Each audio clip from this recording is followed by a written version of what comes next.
जय साथियों, चलिए आज इलेक्ट्रिसिटी से संबंधित आपका एनसीईआरटी के सभी ऑब्जेक्टिव क्वेश्चन को हल करते हैं। इससे पहले आपको पता होगा कि हमने एनसीईआरटी का एक सीरीज स्टार्ट किए थे, उसमें हम लोग देखे थे क्लास 10th का चैप्टर नंबर 11 हम लोग पढ़े थे इलेक्ट्रिसिटी। इसके पूरे क्लास आपका कवर हो चुका है, चैप्टर को आपको पूरे कंप्लीट करवा दिए हैं। आज हम इससे संबंधित आपका ऑब्जेक्टिव के प्रश्न को हल करते हैं और आपको इसमें दिखाएंगे कि कितने प्रश्न आपका है जो आपका एनसीईआरटी से सीधे आपके एग्ज़ाम में आया है।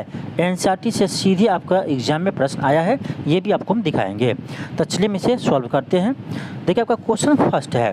क्वेश्चन फर्स्ट जो है, क्वेश्चन का आपका कि प्रतिरोध आर किसी तार के टुकड़े को 5 बराबर भागों में काटा जाता है।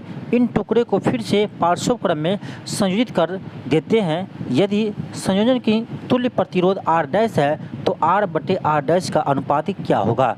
आपको याद होगा कि यह आपका इस बार बीपीएससी टीआरई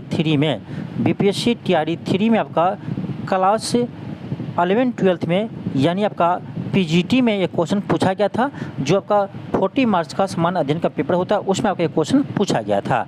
और ये सेम टू सेम आपका एनसीईआरटी का प्रश्न है। ये आपको जो प्रश्न है ये आपका एनसीईआरटी का है और एनसीईआरटी से आपका सेम टू सेम प्रश्न आपके एग्जाम में पूछ दिए गए हैं और ये आपका डाटा सेम टू सेम है।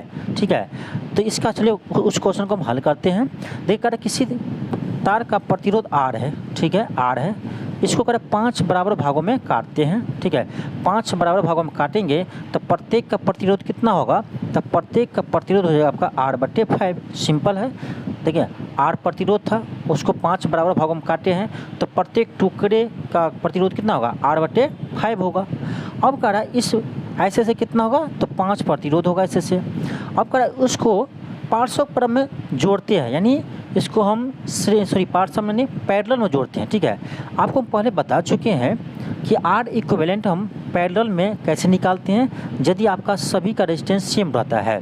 तो देखिए R बटे 5 ये आपका प्रत्येक का रेजिस्टेंस है R बटे 5। ऐसे से 5 रेजिस्टेंस है जिसे हम समांतर क्रम में जोड़ते हैं तो इसको क्या हो जाएगा, R बटे 5 हो जाएगा, क्योंकि हम आपको पहले बता चुके हैं R इक्विवेलेंट क्या होता है। जब R रेजिस्टेंस को हम पैरेलल में जोड़ते हैं तो N रेजिस्टेंस को, तो R बटे N होता है। क्या होता है, R बटे N होता है, पैरेलल में रहता है और सभी रेजिस्टेंस आपका सेम रहता है। तो ठीक है, तो यहाँ से R इक्विवेलेंट क्या आ जाएगा, R बटे ये 25 आ जाएगा। ठीक है, R बटे 25 आ जाएगा।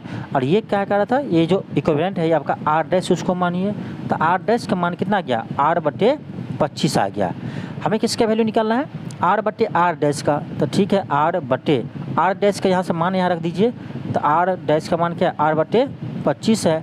ये R कट जाएगा, ये 25 आपका ऊपर चला जाएगा, तो यहाँ से आपका आ जाएगा क्या, 25 आ जाएगा। तो यहाँ से हम देखे हैं कि R बटे R डैश का वैल्यू निकाले हैं, तो कितना आया है, 25 आया है। इसका आंसर क्या होगा, 25 होगा, यानी आपका ऑप्शन नंबर डी होगा। और यही प्रश्न आपका एग्जाम में आया था और ये एनसीईआरटी का सेम टू सेम प्रश्न है। नेक्स्ट आपका क्वेश्चन सेकेंड है। क्वेश्चन आपका है कि निम्नलिखित में से कौन सा विद्युत परिपथ में विद्युत शक्ति को निरूपित नहीं करता है। अब देखिए ये प्रश्न आपका बीपीएससी टीआरई 2 में पूछा गया था। ठीक है, आपको याद होगा तो ये बीपीएससी टीआरई 2 में पूछा गया है और ये एनसीईआरटी के क्वेश्चन है सेम टू सेम। इसका जैसे लैंग्वेज एनसीईआरटी का वही प्रश्न आपको यहाँ पर हम टाइप करवाए हैं। तो एनसीईआरटी का प्रश्न है। तो देखिए आपको पिछले क्लास में हम बताए हुए हैं कि पावर का फॉर्मूला और इसको ड्राइव करना भी बताए हैं। P बराबर V इंटू आई होता है। ठीक, फिर आपका एक होता है P बराबर I स्क्वायर इंटू आर होता है। फिर आपका एक आता है P बराबर V स्क्वायर बट्टे R होता है। ये पावर का फार्मूला है। ठीक है, इलेक्ट्रिक पावर का। कौन निरूपित नहीं करता, तो अब देख लो कौन नहीं है, तो I स्क्वायर इंटू आर तो होता है। ठीक है, I इंटू आर स्क्वायर नहीं होता है। ठीक है, तो इसका आंसर बी हो जाएगा, जो गलत है। ये पावर को निरूपित नहीं करता। बाकी V स्क्वायर बट्टे R, V into I square into R, ये सभी पावर का फार्मूला है, पावर को निरूपित करता है। तो आपका ऑप्शन बी हो जाएगा। तो एनसीईआरटी का प्रश्न है सेम टू सेम। क्वेश्चन आपका थर्ड है। देखिए क्वेश्चन थर्ड है। क्वेश्चन कह रहा है कि किसी विद्युत बल्ब का अनुमानतांक यानी 220 वोल्ट और 100 वाट है। जैसे देखिए किसी बल्ब आप लेते हैं तो बल्ब पर लिखा रहता है, ठीक है, 220 वोल्ट 100 वाट, ये आपको बल्ब पर लिखा रहता है। ठीक है, तो ये आपका रीडिंग दिया है किसी बल्ब का। अब कह रहा है इसे 110 वोल्ट पर परिचालित करते हैं तो उनके द्वारा अभियुक्त शक्ति कितनी होगी। सिंपल समझिए, एक आपका बल्ब है, ठीक है, एक आपका बल्ब है, इस बल्ब का आपको दिया हुआ है कितना, इस पर लिखा हुआ है बल्ब पर 220 वोल्ट और 100 वाट ये बल्ब है, इस पर लिखा हुआ है। अब कर इस बल्ब को हम क्या करते हैं, 110 वोल्ट वाले किसी भी प्रचलन से क्या उसको जोड़ देते हैं, ठीक है, 110 वोल्ट वाले से। तो कह रहा है कि इससे शक्ति क्या होगा, ठीक है। तो हम क्या करेंगे, देखिए यहाँ पर हमको, यहाँ पर देखिए समझिए, यहाँ पर हमें क्या है पोटेंशियल डिफरेंस यानी आपको पता है 110। अब यहाँ से हम क्या करेंगे, यहाँ से आप चाहे तो आप R निकाल लो, ठीक है, R निकाल लो यहाँ से, तो यहाँ से हम R का मान आ जाएगा तो पावर आपको आ जाएगा। तो देखिए एक चीज़ हम पढ़े हुए हैं, आपका P बराबर होता है V² बटे R होता है, ठीक, P बराबर V² बटे R होता है। इसका तिरछा चीज़ गुना कीजिए तो यहाँ से आपका R आ जाएगा V² बटे P। क्या लिख सकते हैं हम, R बराबर V² बटे P लिख सकते हैं, बिल्कुल लिख सकते हैं। तो यहाँ से आप R का मान निकाल सकते हैं V² बटे P। तो V की जगह क्या लेंगे, 220 लेंगे, जो बल्ब का रीडिंग है। तो 220 का स्क्वायर से अच्छा है कि 220 गुने 220 दो बार लिख दीजिए, ठीक है, बटे P कितना है 100 वाट है, ये कट जाएगा, ये कट जाएगा, यहाँ से आपका 22 गुने 22 यानी 22 का स्क्वायर 484 आ जाएगा। तो 484 ओम आया है, क्या इस बल्ब का रेजिस्टेंस आया है 484 ओम, ठीक है, ध्यान रखिए, बल्ब का रेजिस्टेंस आया है 484 ओम। हमें क्या चाहिए था, पावर चाहिए था, और यहाँ से आपका पोटेंशियल दिया था कितना 110 पोटेंशियल पर हमको देखना है कि पावर कितना होगा, ठीक है। तो हमको R पता है और V पता है, कौन सा फॉर्मूला लगाएंगे, तो P बराबर कैसे लगाएंगे, V² बट्टे R लगाएंगे, तो यहाँ से आपका पावर आ जाएगा, ठीक है। तो V की जगह यहाँ क्या लेंगे 110 लेंगे, जिससे हम जोड़ते हैं, तो 110 गुने 110 बटे यहाँ से R अभी आया था कितना, R आया था अभी यानी 484 आया था, यानी 22 गुने 22 आया था, कह सकते हैं 22 गुने 22। तो 11 से काटिए 11 दूनी 22, 11 से काटिए 11 दूनी 22, यहाँ से आ जाएगा ऊपर में 100 बट्टे 2 दूनी 4, यहाँ से काटेंगे तो आएगा कितना 25 वाट। इसका आंसर आपका जगह 25 वाट, ऑप्शन डी होगा। क्या होगा, 25 वाट होगा। तो आई होप आप लोग समझ गए होंगे कि कैसे क्वेश्चन को सॉल्व करते हैं। सिंपल था, कुछ नहीं किए, पहले हम इस दोनों को यूज करके यहाँ से हम रेजिस्टेंस निकाल लिए V² बटे P करके। तो ये आपका आया था कितना 484 ओम आया था, यानी 22 गुने 22 आया था। फिर हम क्या किए, इसके लिए करके हम फिर पावर का फॉर्मूला का यूज किए V² बटे R, ठीक है। यहाँ V की जगह हम 110 लिए, तो 110 का आप स्क्वायर कीजिए, अब बट्टे यहाँ 484 कीजिए, तो आपका यहाँ से आएगा 25 वाट ही आएगा, ठीक है, कितना आएगा 25 वाट आएगा, जो अभी हम कैलकुलेट करके आपको दिखाए हैं, ठीक है। तो ऑप्शन डी होगा। आगे बढ़ते हैं, क्वेश्चन आपका 4 है, ये आपका अच्छा क्वेश्चन है। क्वेश्चन कर आपका, ये भी क्वेश्चन आपका पूछा है, शायद आपका BPSC TRE 2 में पूछा है कि दो चालक तार जिनके पदार्थ द्रव्यमान और व्यास समान है, यानी दो चालक है जिसके द्रव्यमान की लंबाई, व्यास और सब कुछ समान है। इसका मतलब क्या हुआ, दोनों का रेजिस्टेंस समान है। करा किसी विद्युत परिपथ में पहले को श्रेणी क्रम में फिर पार्श्व क्रम में संयोजित किए जाते हैं, तो करा श्रेणी क्रम और समांतर क्रम में उत्पन्न ऊष्माओं का अनुपात क्या होगा। बहुत अच्छा क्वेश्चन है, ध्यान दीजिए, आपको समझाते क्या है क्वेश्चन। क्वेश्चन कर आपका कि दो रेजिस्टेंस है, ठीक है, और दोनों का सब कुछ सेम है, पदार्थ भी सेम है, लंबाई भी सेम है, व्यास भी सेम है। इसका मतलब हुआ दोनों का रेजिस्टेंस भी क्या होगा, सेम होगा। तो यानी मान लीजिए इसका भी रेजिस्टेंस R है और इसका भी रेजिस्टेंस R है। अब देखिए क्या करता है, पहले क्या करते हैं, इस दोनों को श्रेणी क्रम में जोड़ते हैं, ठीक है। चलिए श्रेणी क्रम में जोड़ते हैं, तो ये R है, ये भी R है, इसको किसी बैटरी से श्रेणी क्रम में जोड़ते हैं, ठीक है, R। अब देखिए ये श्रेणी क्रम में है, तो आपको पता है कि इसका इक्विवेलेंट रेजिस्टेंस क्या होगा, सीधे सीधे जोड़ देंगे, R प्लस R कितना होगा 2R हो जाएगा, R प्लस R 2R हो जाएगा। अब ध्यान से देखिए, हम इस दोनों रेजिस्टेंस को किसी श्रेणी क्रम में जोड़े हैं, तो आपका टोटल रेजिस्टेंस कितना आया है 2R आया है। मान लीजिए बैटरी का वोल्टेज V है, तो इससे करंट क्या प्रवाहित होंगे, I निकाल लेते हैं। तो I बराबर क्या होता है आपका, यहाँ से I1 इसको बोलते हैं, I1 बराबर आपका जगह V बटे R, V बटे R, तो R की जगह 2R है, तो यहाँ से आपका I1 कितना आ जाएगा, तो V बटे 2R आ जाएगा। ठीक है, तो ये किस केस में है, ये है आपका श्रेणी क्रम वाले केस में। ठीक है, करेंट हम निकाल कर देखिए कितना है, तो V/2R है। ठीक है, अब देखिए, अब हम देखते हैं कि इसको हम पैरेलल में जोड़ते हैं तो क्या होगा।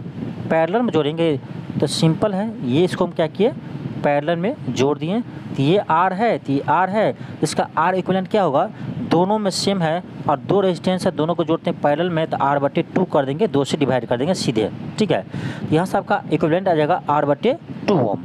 ठीक है, R/2 ओम। अब ध्यान दीजिए, R इक्विवेलेंट तो आपका आ गया R/2। एक सेकंड ध्यान दीजिए।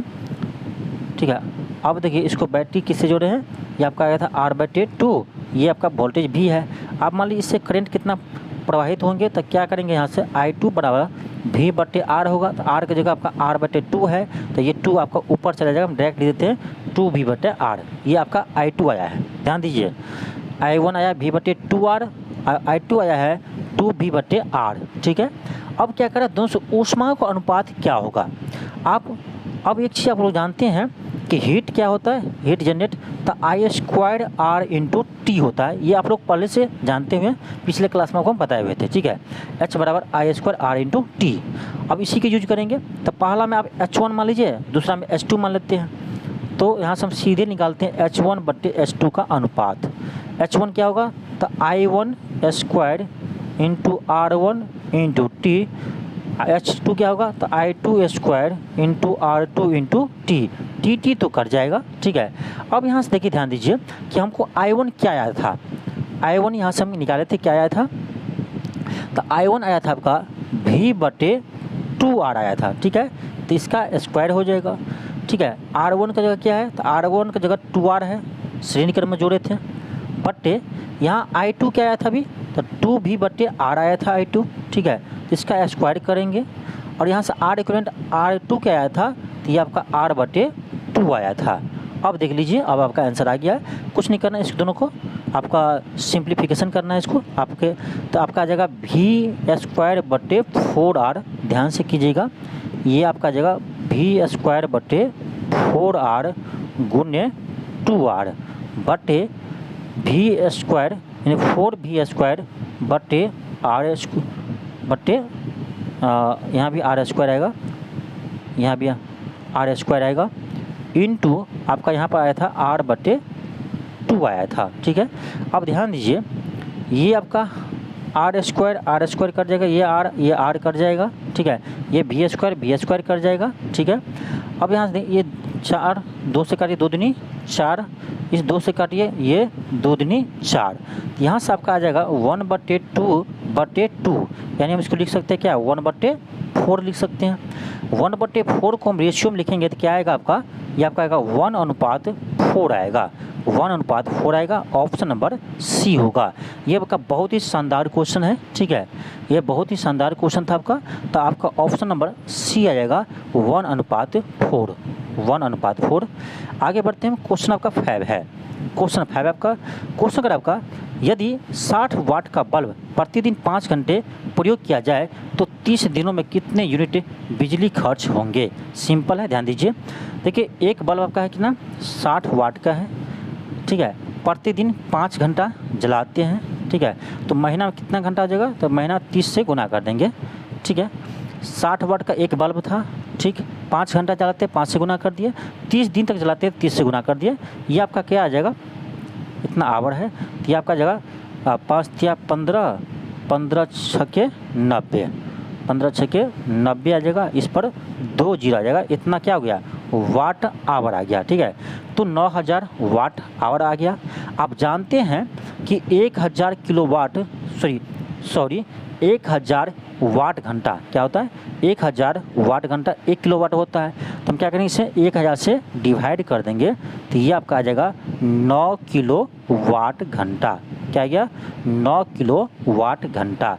यानी यहाँ से हमें आ गया 9 किलो वाट घंटा।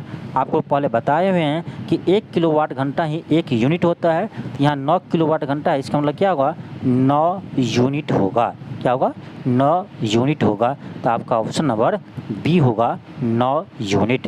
तो आई होप आप लोग ये ऐसे क्वेश्चन अब आप बना लेंगे।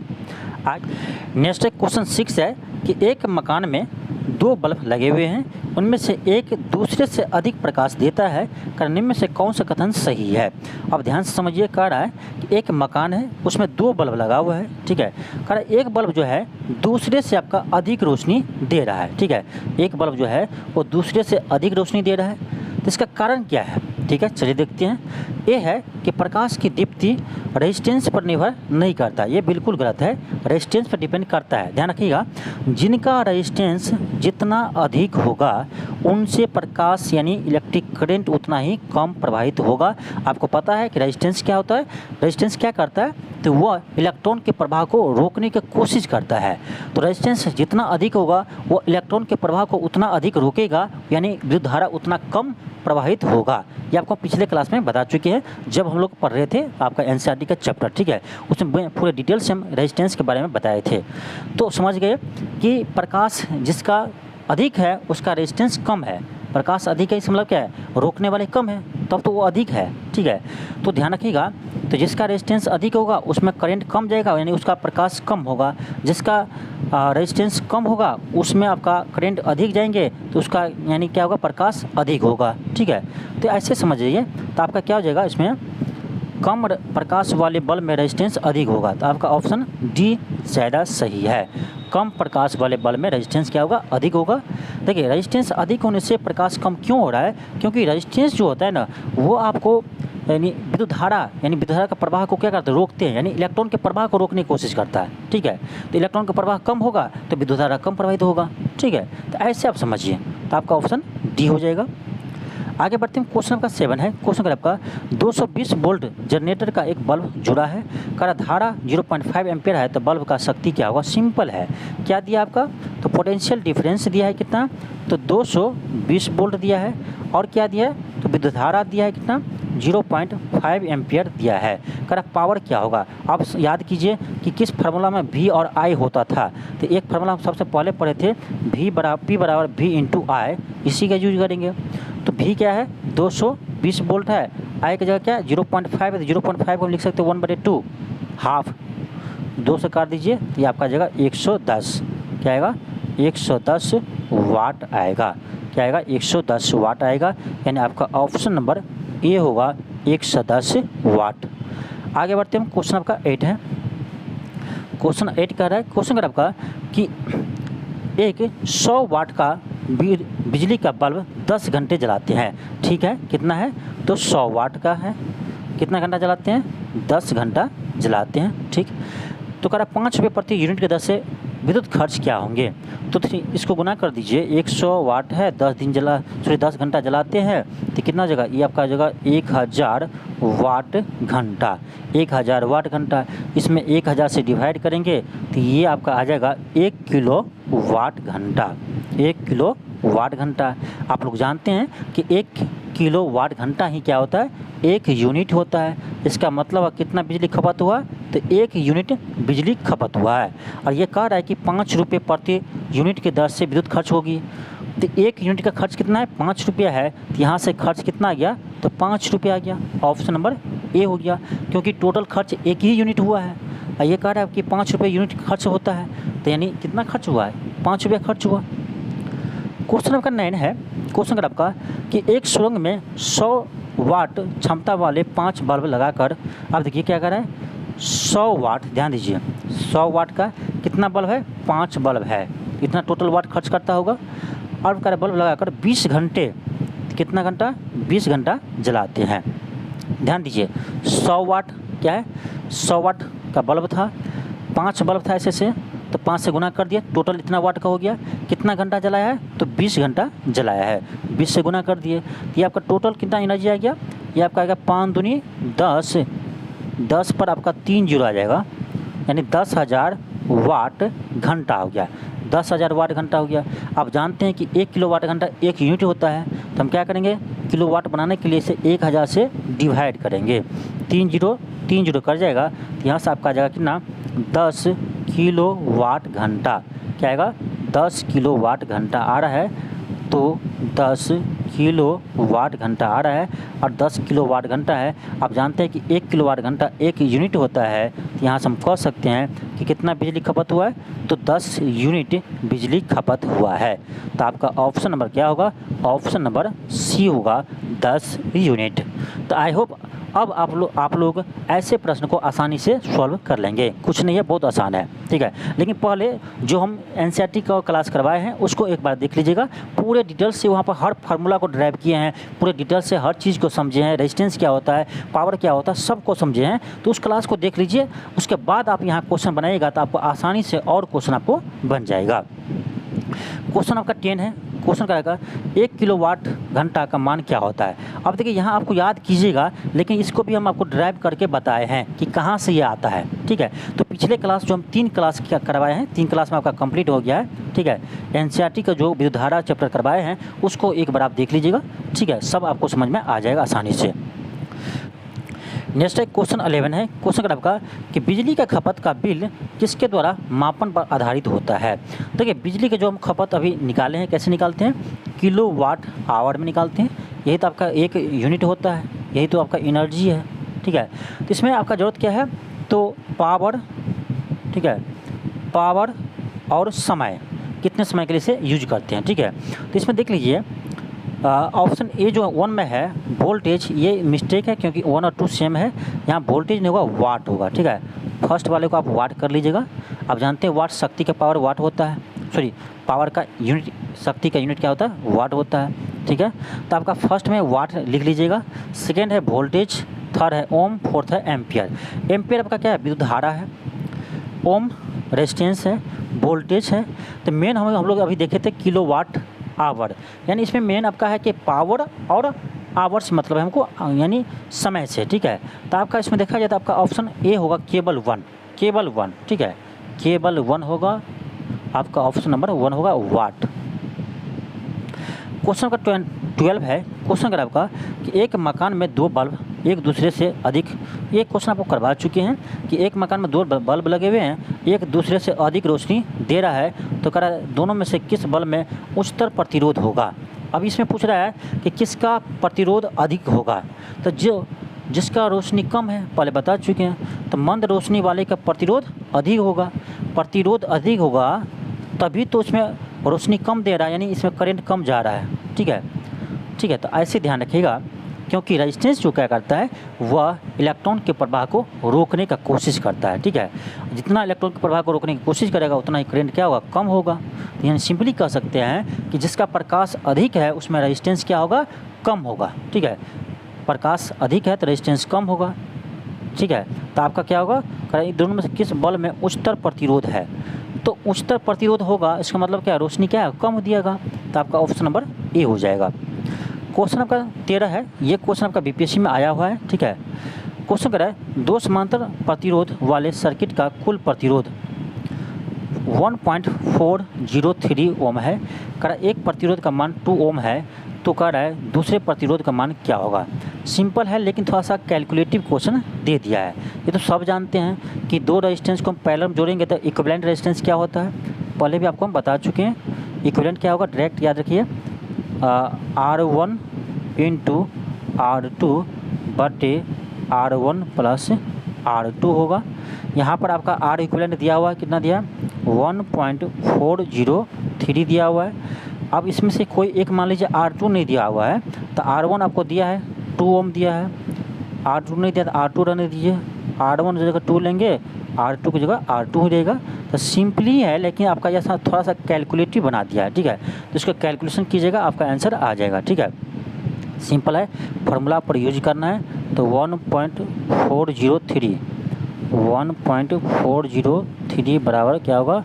तो 2 इंटू R2 होगा और बटे 2 प्लस R2 होगा।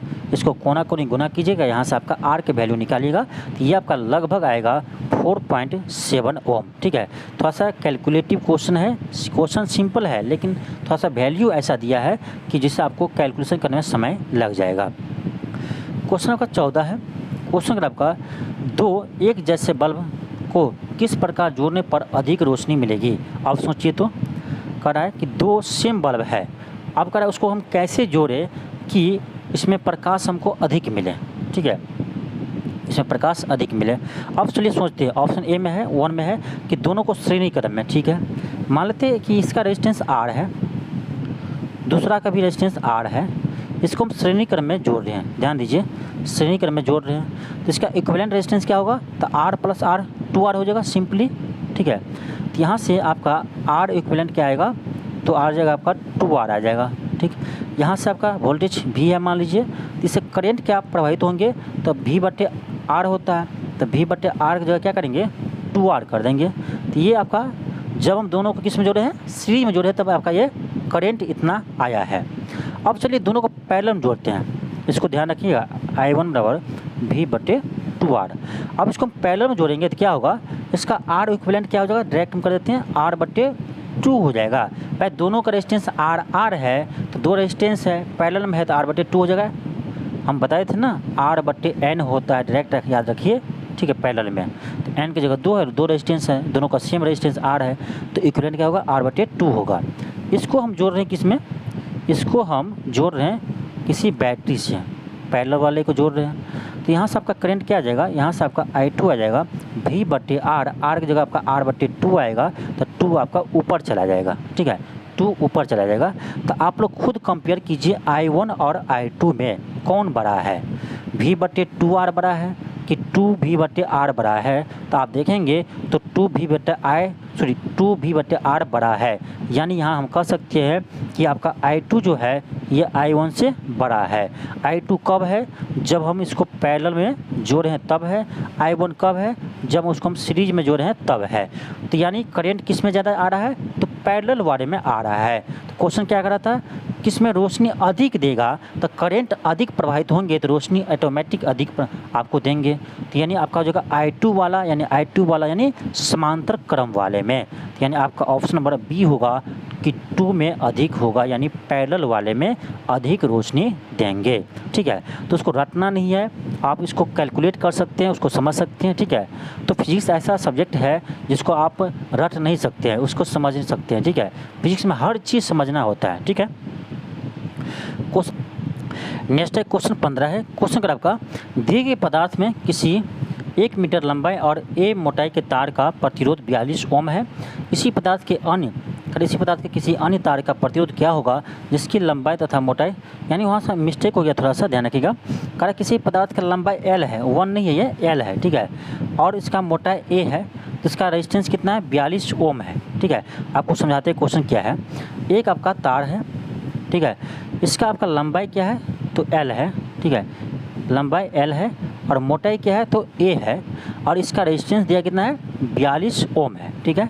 अब कह रहा है एक कोई दूसरा पदार्थ, सेम पदार्थ है, ठीक है, कोई दूसरा तार है लेकिन सेम पदार्थ है, उसका कह रहा है आपका लंबाई यहाँ L/2 होगा, ठीक है, लंबाई L/2 है। तो आप मान लीजिए कि किसी भी कंडक्टर का लंबाई क्या है, L/2 है और एरिया 2A है, तब कह रहा है इसका प्रतिरोध क्या होगा, इसका प्रतिरोध क्या होगा। चलिए इसको हल करते हैं, सिंपल है।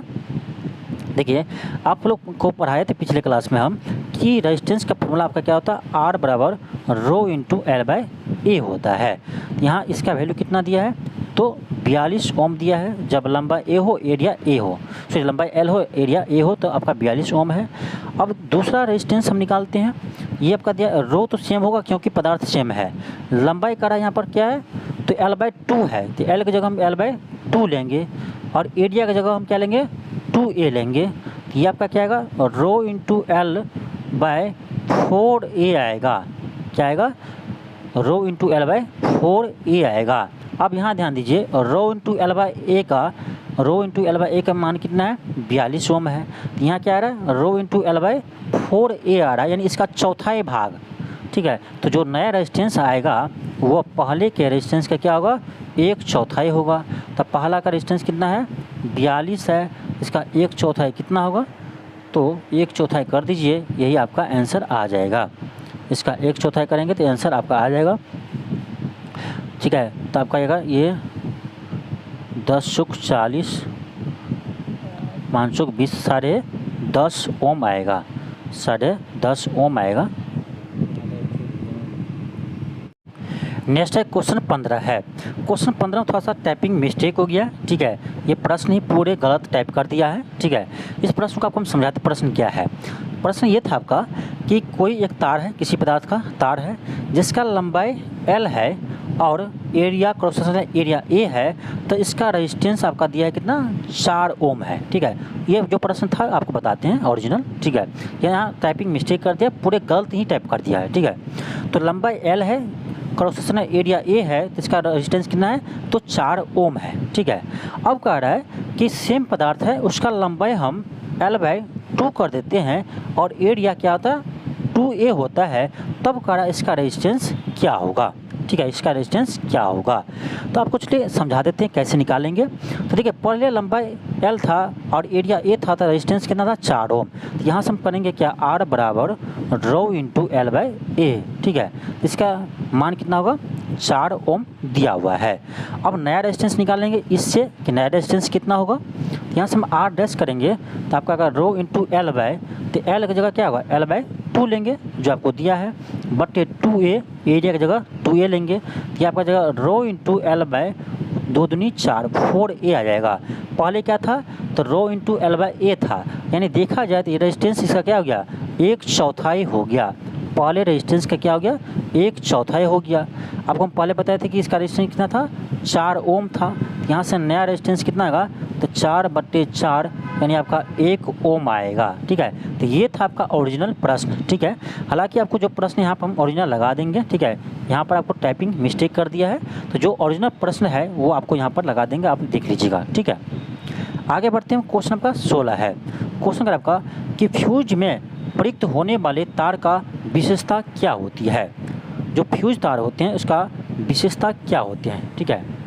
तो देखिए फ्यूज तार जो होता है उसमें ऐसा होता है कि इसका आपका प्रतिरोध उच्च होता है, उच्च प्रतिरोध होता है, लेकिन गलनांक निम्न होता है, ठीक है।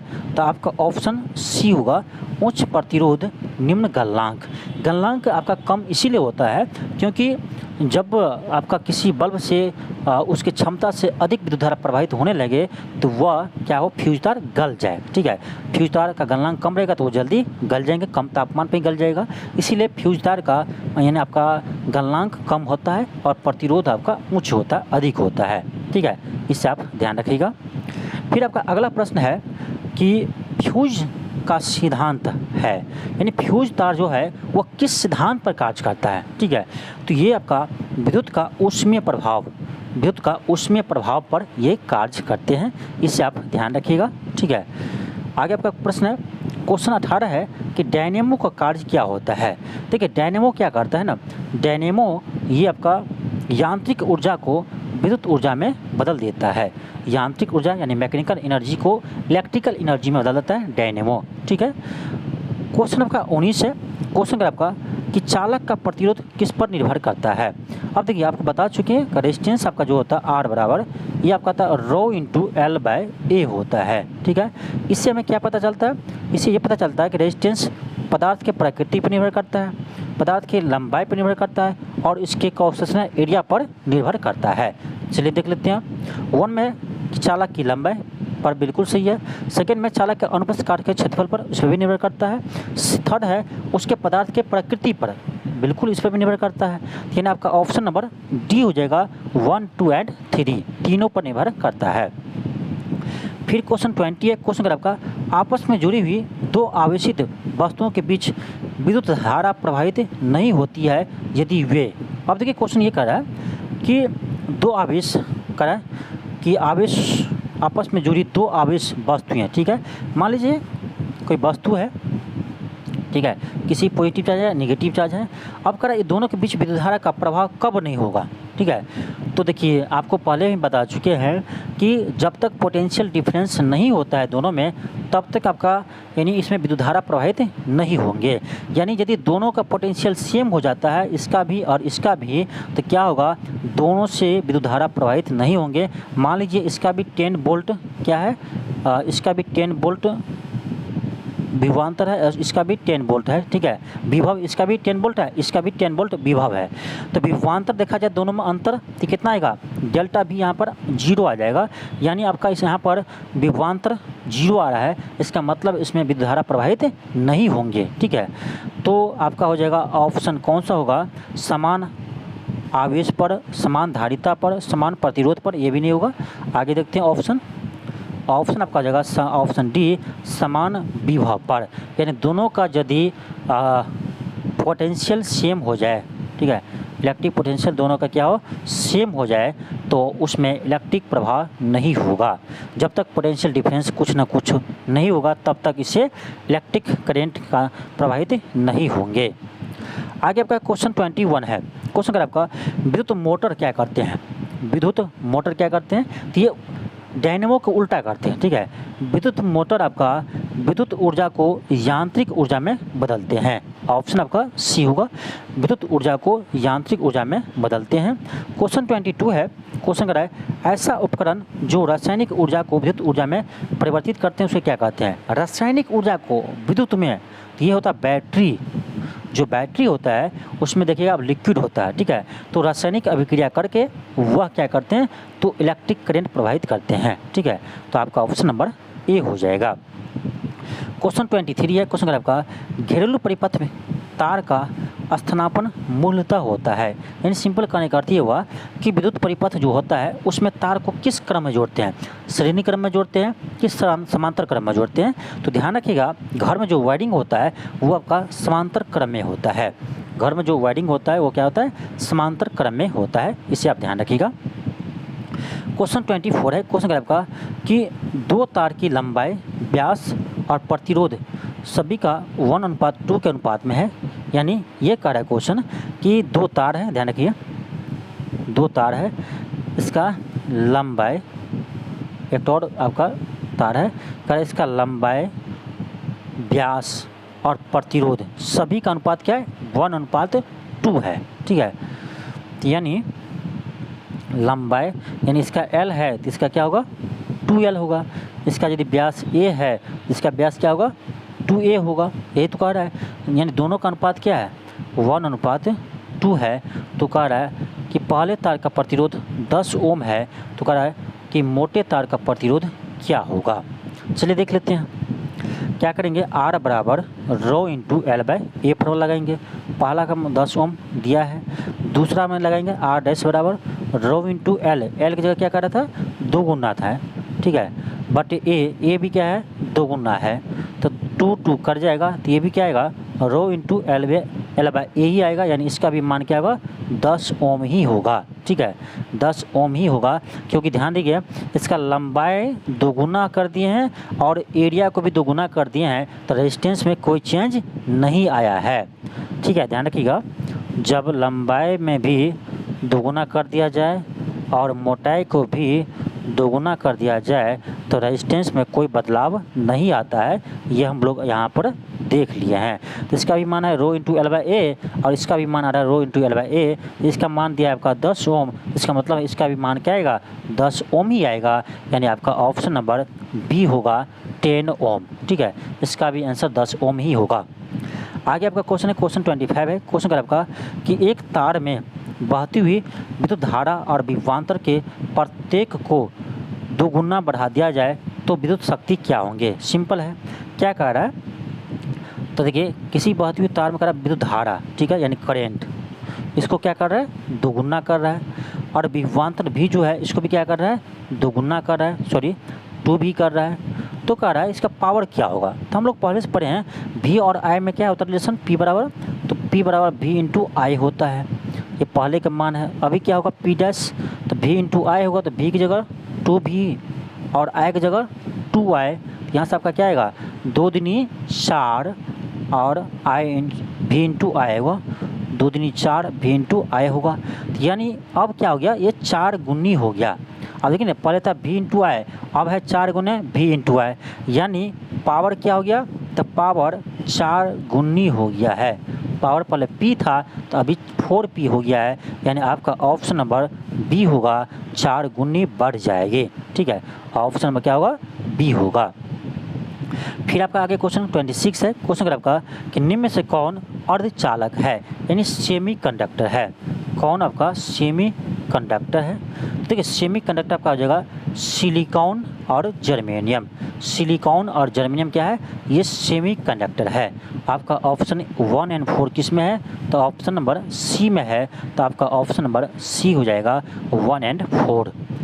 नेक्स्ट आपका क्वेश्चन 27 है। क्वेश्चन अगर आपका कि निम्न में से कौन सी धातु रोशनी के बल्बों के फिलामेंट में प्रयोग करते हैं? आपको पता ही होगा टंगस्टन। टंगस्टन का यूज हम विद्युत बल्ब में करते हैं। तो आपका ऑप्शन नंबर डी होगा। क्वेश्चन 28 है। क्वेश्चन अगर आपका विद्युत उपकरणों में अर्थ का उपयोग करते हैं। जो अर्थिंग हम लोग अपने भाषा में कहते हैं अर्थिंग, इसका यूज क्यों करते हैं? तो सुरक्षा के लिए। ठीक है, ऑप्शन सी होगा। क्वेश्चन 29 है। क्वेश्चन अगर आपका कथन दिया है कि एक धातु का तार का तापक्रम बढ़ जाता है जब उनके बीच की विद्युत धारा प्रवाहित की जाती है। बिल्कुल सही है, तभी तो आप पढ़े होंगे H बराबर I² into RT। Heat generate होता है जब भी विद्युत धारा प्रवाहित होती है। इसका मतलब है कि जैसे जैसे करंट को बढ़ाएंगे वैसे वैसे हीट जनरेट भी क्या होगा? अधिक होगा। ठीक है, तो आपका यानी कथन ये सही है। आरकारा धातु अणुओं के पारस्परिक संगठन से ऊष्मा ऊर्जा का मोचन होता है। ठीक है, ऊष्मा ऊर्जा का मोचन होता है। नहीं, ये गलत है। ठीक है, तो आपका आर गलत है और आपका क्या है? ए सही है। तो आपका ऑप्शन सी होगा, ए सही है लेकिन आर क्या है? गलत है। आगे आपका क्वेश्चन है क्वेश्चन 3 है, सॉरी क्वेश्चन 3 नहीं, क्वेश्चन 30 है। क्वेश्चन 30 है कि घरेलू विद्युत सप्लाई के दौरान काले रंग का आवरण युक्त तार होता है। काले रंग का जो आवरण युक्त होता है वो उदासीन तार होता है। ठीक है, ऑप्शन सी होगा। क्वेश्चन आपका 31 है। क्वेश्चन अगर आपका मानव शरीर के विद्युत प्रतिरोध का परिणाम कोटि क्या होता है, यानी मानव शरीर में जो प्रतिरोध होते हैं वो कितना होता है? तो याद रखिएगा, यहाँ थोड़ा सा मिस्टेक कर दिया सारा में, ये 10 के पावर 4 है। ठीक है, 10 के पावर में 4 है, तो ध्यान रखिएगा 10 के पावर 4 ओम होता है ये किसी भी शरीर का प्रतिरोध। किसी भी शरीर का प्रतिरोध कितना? 10 के पावर 4 ओम होता है, इससे आप याद रखिएगा। क्वेश्चन 32 है। क्वेश्चन अगर आपका सामान्य ट्यूबलाइट में कौन सी गैस होती है? तो ट्यूबलाइट में आपका आर्गन के साथ मरकरी होता है। ऑप्शन सी होगा। नेक्स्ट है क्वेश्चन 33 है। क्वेश्चन अगर आपका कि कथन आपका ए दिया है कि लाइट एमिटिंग डायोड यानी LED lamp compact fluorescent lamp यानी CFL की तुलना में अधिक लंबी सेवा अवधि प्रदान करते हैं। बिल्कुल सही है, यानी जो आपका LED होता है वो CFL से अधिक समय तक टिकता है। फिर आपका आर दिया कथन कि LED लैंप CFL की तुलना में अधिक ऊर्जा दक्ष होते हैं। बिल्कुल सही है, यानी कथन आपका इस कथन का ये एक्सप्लेनेशन भी कर रहा है। ठीक है, तो आपका ऑप्शन ए होगा। कथन ए और आर दोनों सही है और इसका स्पष्टीकरण भी सही है। नेक्स्ट आपका क्वेश्चन 34 है। क्वेश्चन अगर आपका कि एक बिजली के बल्ब के अपेक्षा एक फ्लोरेसेंट ट्यूब को अधिमान यानी प्रीफर्ड दिया जाता है, क्योंकि यानी एक बल्ब की अपेक्षा फ्लोरेसेंट ट्यूब को लोग अधिक प्रीफर करता है, क्यों? चलिए देखते हैं। ए में है कि इसमें प्रकाश प्रसारित विकिरण करने हेतु अधिक वायु सतह होते हैं। सेकेंड है कि वोल्टेज के उतार चढ़ाव का प्रभाव इस पर नहीं पड़ता, ये गलत है। ट्यूब में इलेक्ट्रिकल ऊर्जा लगभग संपूर्ण रूप से प्रकाश में परिवर्तित हो जाते हैं। तो इसका आपका हो जाएगा ऑप्शन नंबर सी ज़्यादा सही है। ऑप्शन सी आपका ज़्यादा सही है। आगे आपका क्वेश्चन है क्वेश्चन आपका 35 है। क्वेश्चन आपका कि श्वेत प्रकाश को नली में कैसे पैदा करते हैं? श्वेत प्रकाश को नली में कैसे पैदा करते हैं? तो आपका जो ऑप्शन नंबर डी हो जाएगा, अणुओं को दोलित करके। अणुओं को दोलित करके। ठीक है, अणुओं को दोलित करके, ऑप्शन डी होगा। क्वेश्चन 36 है। क्वेश्चन आपका प्रदीप्ति नलिकाओं के साथ चौक असंजित होता है, चौक कुंडली, यानी क्वेश्चन ये कह रहा है कि प्रदीप्ति नलिकाओं के साथ चौक जो होता है वो असंजित होता है। कह रहा है चौक कुंडली क्या होते हैं? ठीक है, देखिए चौक जो होता है वो क्या करते हैं? तो लाइन वोल्टेज को बढ़ाते हैं। ऑप्शन ये होगा। ठीक है, आप लोग देखे होंगे पहले का जो ट्यूबलाइट होता था उस ट्यूबलाइट को जलाने के लिए एक चौक का यूज करते थे। क्यों? क्योंकि चौक क्या करते थे, उसके यानी वोल्टेज को बढ़ा देते थे। ठीक है, तो ऑप्शन ए होगा। क्वेश्चन 37 है, क्वेश्चन कर आपका कि CFL और LED लैंप में क्या अंतर है। क्वेश्चन ये कर रहा है कि CFL और LED लैंप में क्या अंतर है। ये में कह रहा है कि प्रकाश उत्पन्न करने के लिए CFL पारा, वाष्प और संदीपक का प्रयोग करते हैं, जबकि LED लैंप अर्धचालक का प्रयोग करते हैं। बिल्कुल सही है। सेकंड कर रहा है CFL की औसत जीवन अवधि LED लैंप से अधिक होता है। ये गलत है, पहले आया था ये क्वेश्चन, तो जिसमें आपको बताए थे कि LED का जीवन काल आपका CFL से अधिक होता है। LED का जीवन काल CFL से अधिक होता है। जो आपका सेकेंड में इसका उल्टा दिया गया है, इसलिए सेकेंड आपका गलत हो जाएगा। थर्ड क्या कह रहा है, थर्ड कर आपका कि LED लैंप की तुलना में CFL कम ऊर्जा सक्षम है। ये सही है, ठीक है। तो आपका 1 एंड थर्ड होगा, तो यानी आपका ऑप्शन नंबर सी होगा। 1 and third option number C होगा। आगे बढ़ते हैं, क्वेश्चन आपका 38 है। क्वेश्चन कर आपका सड़क प्रकाश व्यवस्था के संदर्भ में सोडियम बत्तियाँ LED बत्तियों से किस तरह भिन्न है। क्वेश्चन आपका है कर सड़क प्रकाश व्यवस्था में सोडियम बत्तियाँ LED बत्तियाँ से किस तरह भिन्न है, ठीक है, कर किस तरह से वो अलग है। ऑप्शन आपका फर्स्ट है कि सोडियम बत्तियाँ प्रकाश को 360 डिग्री में उत्पन्न करती है, किंतु LED बत्तियाँ में ऐसा प्रयुक्त नहीं होता है। ये बिल्कुल सही है, ये सही है। 1 2 का है सड़क बत्तियों में LED बत्तियाँ की तुलना में सोडियम बत्तियाँ की उपयोगिता अधिक से अधिक होती है। ये आपका गलत है। थर्ड है सोडियम बत्तियाँ के दृश्य प्रकाश का स्पेक्ट्रम लगभग एक वर्णी होता है, जबकि LED बत्तियाँ सड़क प्रकाश व्यवस्था में सार्थक वर्ण सुविधाएं प्रदान करती है। ये आपका थर्ड सही है। तो 1 एंड थर्ड आपका सही है। किसमें 1 एंड थर्ड, तो 1 एंड थर्ड आपका ऑप्शन नंबर सी में है, तो ऑप्शन सी हो जाएगा। क्वेश्चन 39 है। क्वेश्चन अगर आपका 2 तार की लंबाई व्यास, ये क्वेश्चन आपको पहले आ चुका है, ठीक है, ये क्वेश्चन आपको पहले करवा चुके हैं। इसका भी आंसर क्या होगा, 10 ओम ही होगा, ठीक है। यानी देखिए लंबाई दोगुना कर रहा है और एरिया भी दोगुना कर रहा है, तो एरिया भी इसका दोगुना कर रहे हैं, तो रेजिस्टेंस में कोई बदलाव नहीं आता है। पहले क्वेश्चन आपको करवा चुके हैं, ठीक है। फिर आपका क्वेश्चन 40 है। क्वेश्चन अगर आपका कि समान प्रकार के छोटे छोटे बूंद वोल्ट तक आवेशित की गई है, यदि बूंद गोलाकार एक बड़े बूंद बनती है तो उस बूंद का विभव क्या होगा। ये अच्छा क्वेश्चन है। करा एक देखिए एक छोटा गोला है, गोलाकार बूंद है, तो इसका विभवांतर क्या है, भी है। तो करा ऐसे ऐसे n जो बूंद है उसको एक बड़ा क्या मानते हैं, एक बड़ा बूंद बनता है, तो करा उस बूंद का विभव क्या होगा। तो ध्यान रखिएगा, उसमें आपका होगा, इसका हो जाएगा आपका v इंटू n के पावर 2/3, v इंटू n के पावर 2/3 होता है। इससे आप याद रखिएगा, ऑप्शन नंबर ए होगा। या ऐसे याद रख सकते हैं n के पावर 2/3 इंटू वी, n के पावर 2/3 इंटू वी। यानी कहने का अर्थ ये हुआ कि एक देखिए एक छोटा सा बूंद है, उसका विभवांतर भी है, ठीक है, विभव भी है। अब करा ऐसे ऐसे बहुत सारे n, कितना n बूंद है, तो बड़ा सा बूंद बनेगा, तो करा इसका विभव क्या होगा। इसका विभव का फॉर्मूला याद रखिएगा, n के पावर 2/3 इंटू वी होता है, ठीक है। ऑप्शन आपका ए हो जाएगा। क्वेश्चन 41 है। क्वेश्चन अगर आपका ट्रांसफार्मर प्रयुक्त होते हैं, ट्रांसफार्मर क्या करता है, ट्रांसफार्मर क्या करता है, तो AC वोल्टेज में ही क्या करते हैं, वोल्टेज को बढ़ाते हैं या वोल्टेज को घटाते हैं। आप लोग पढ़े होंगे क्लास 12th में कि ट्रांसफार्मर 2 तरह का होता है, एक होता है स्टेप डाउन ट्रांसफार्मर और एक होता है स्टेप अप ट्रांसफार्मर, ठीक है। तो जैसे नाम है स्टेप डाउन ट्रांसफार्मर, इसमें क्या होगा, ये वोल्टेज को कम करता होगा, हाई वोल्टेज से लो वोल्टेज करता होगा। एक होता है आपका स्टेप अप ट्रांसफार्मर, उसमें क्या होता है, वोल्टेज को वो बढ़ाता है, ठीक है। तो ट्रांसफार्मर 2 तरह का होता है, स्टेप अप और स्टेप डाउन। फिर आपका क्वेश्चन 42 है। क्वेश्चन कह रहा है AC जनित्र और DC जनित्र में एक मूलभूत अंतर क्या होता है। यानी AC और DC में क्या अंतर होता है, AC और DC में क्या अंतर होता है। तो आपका ऑप्शन बी हो जाएगा, AC जनित्र में सर्पी वलय होते हैं, जबकि DC जनित्र में दिक् परिवर्तक होता है, ठीक है, ऑप्शन बी होगा। फिर क्वेश्चन आपका 43 है कि मोबाइल चार्जर होता है। अब देखिए मोबाइल चार्जर क्या होता है, अब ध्यान से सोचिए, मोबाइल चार्जर का हम लोग कहाँ यूज करते हैं, आप देखेंगे कि मोबाइल चार्जर का बहुत कम, इसका क्या होता है, बहुत कम पावर होता है, ठीक है। तो हम लोग क्या करते हैं ना कि वोल्टेज अधिक है उसको कम करने के लिए हम लोग क्या यूज़ करते हैं, तो मोबाइल का चार्जर यूज़ करते हैं, ठीक है। क्योंकि मोबाइल चार्जर देखें उसका वोल्टेज बहुत कम रहता है, 10 वोल्ट 20 वोल्ट, ठीक है।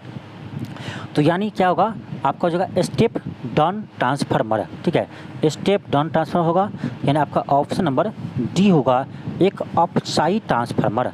अपचाई, ये इसको इंग्लिश में बोलते हैं स्टेप डाउन ट्रांसफार्मर, ठीक है। ऐसे इंग्लिश में ही ध्यान रखिएगा, स्टेप डाउन ट्रांसफार्मर, आपका ऑप्शन डी होगा। क्वेश्चन नंबर 44 है कि प्रत्यावर्ती धारा किसके लिए उपयुक्त नहीं है, यानी एसी धारा किसके लिए उपयुक्त नहीं होता है, ठीक है। आपका ऑप्शन ए में है स्टोरेज बैटरी को चार्ज करने के लिए।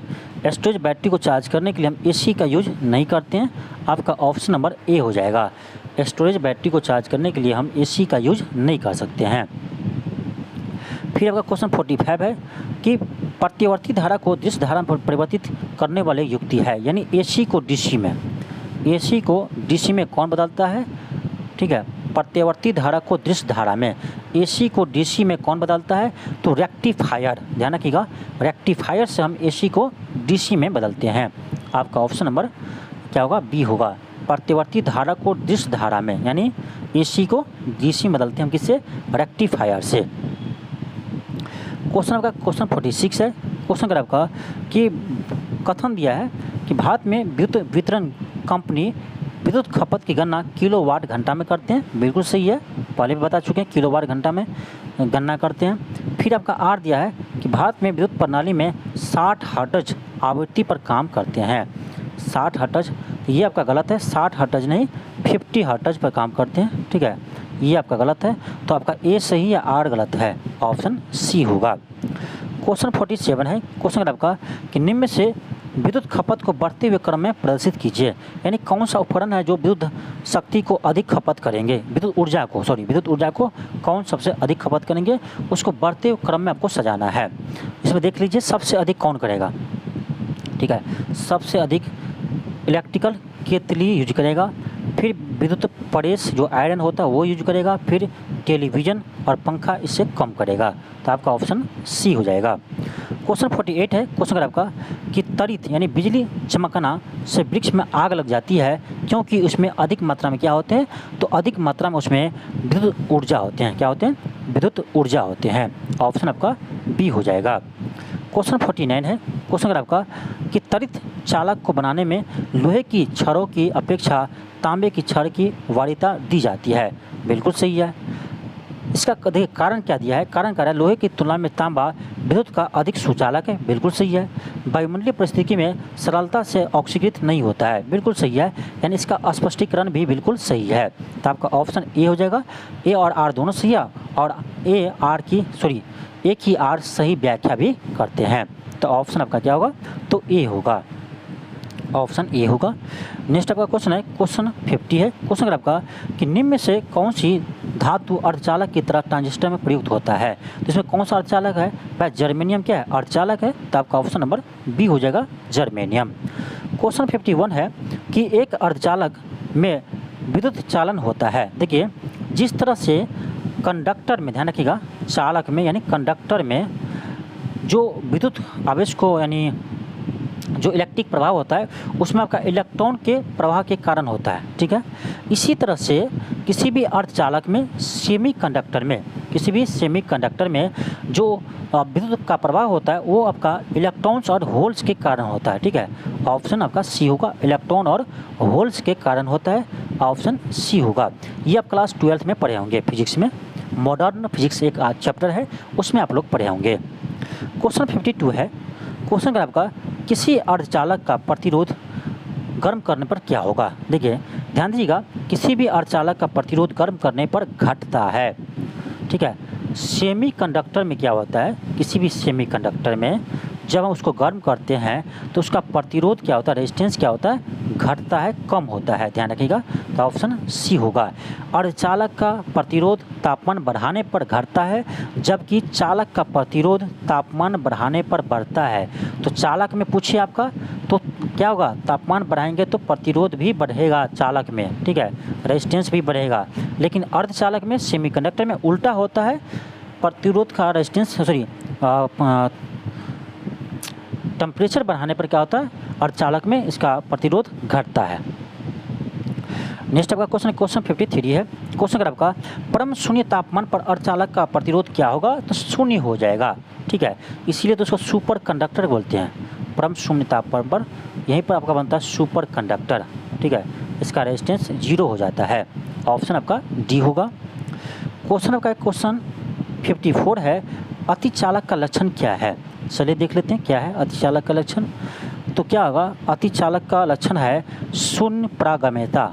ऑप्शन आपका सी होगा, शून्य परागम्यता, ऑप्शन सी होगा। क्वेश्चन आपका 55 है। क्वेश्चन कह रहा है हैलोजन लैंप का तंतु निम्न से किसका मिश्र धातु होता है। ये आपका होता है टंगस्टन और सोडियम का। किसका होता है, टंगस्टन और सोडियम का बना होता है। तो ये था आपका विद्युत यानी इलेक्ट्रिसिटी से संबंधित महत्वपूर्ण प्रश्न। इसमें आपका बहुत सारे प्रश्न ऐसा था जो आपका बीपीएससी एग्जाम में पूछे हुए प्रश्न था और आपका अन्य एग्जाम में पूछे हुए प्रश्न था, और इसमें आपका बहुत सारे प्रश्न एनसीईआरटी का भी प्रश्न था, ठीक है। जो स्टार्टिंग में देखें वो आपका एनसीईआरटी का प्रश्न था, ठीक है। तो एनसीईआरटी के प्रश्न को बनाना जरूरी है क्योंकि आपका एग्जाम में यहीं से प्रश्न आता है, ठीक है। तो चलिए आपको मिलते हैं नेक्स्ट क्लास में। आज के लिए इतना ही, थैंक यू, धन्यवाद। और आप यदि चैनल पर नए हो तो चैनल को सब्सक्राइब कीजिए और इस वीडियो को अधिक से अधिक शेयर कीजिए।